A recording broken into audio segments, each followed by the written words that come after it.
Évangile de Jésus-Christ selon saint Luc.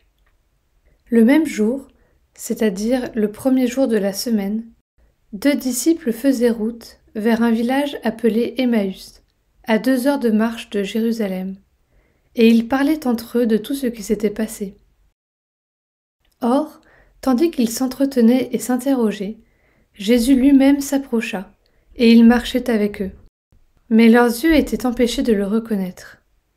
Jésus leur dit : « De quoi discutez-vous en marchant ? » Alors ils s'arrêtèrent, tout tristes.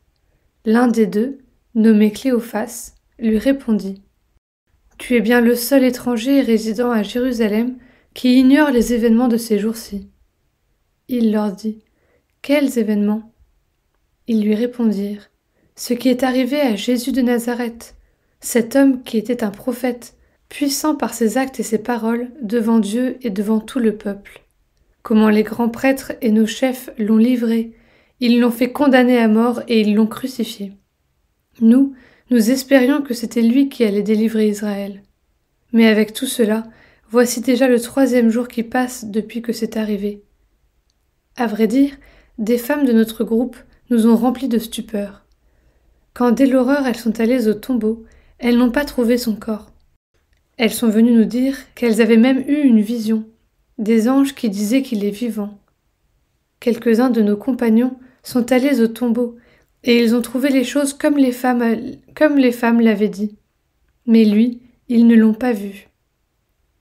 Il leur dit alors : « Esprits sans intelligence, comme votre cœur est lent à croire tout ce que les prophètes ont dit. Ne fallait-il pas que le Christ souffrit cela pour entrer dans sa gloire ? » Et, partant de Moïse et de tous les prophètes, il leur interpréta dans toute l'Écriture ce qui le concernait. Quand ils approchèrent du village où ils se rendaient, Jésus fit semblant d'aller plus loin, mais ils s'efforcèrent de le retenir. « Reste avec nous, car le soir approche et déjà le jour baisse. » Il entra donc pour rester avec eux. Quand il fut à table avec eux, ayant pris le pain, il prononça la bénédiction, et l'ayant rompu, il le leur donna. Alors leurs yeux s'ouvrirent, et ils le reconnurent, mais il disparut à leurs regards. Ils se dirent l'un à l'autre : « Notre cœur n'était-il pas brûlant en nous, tandis qu'il nous parlait sur la route et nous ouvrait les Écritures ? » À l'instant même, ils se levèrent et retournèrent à Jérusalem.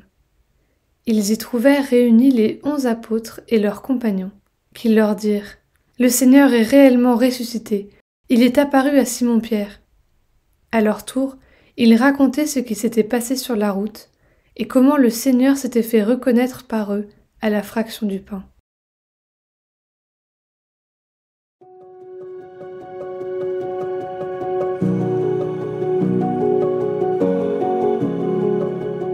Qu'est-ce qui a conduit ces 2 disciples à faire fausse route en s'éloignant de Jérusalem, en se séparant du reste de la communauté et en refusant d'accueillir le témoignage des femmes ?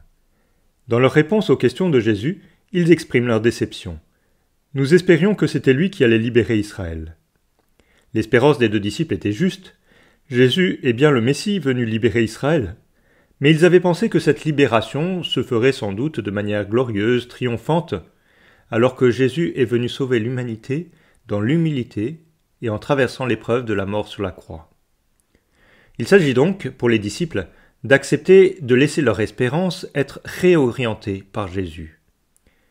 Nous sommes, nous aussi, animés par de belles espérances, et nous avons notre compréhension de la personne de Jésus.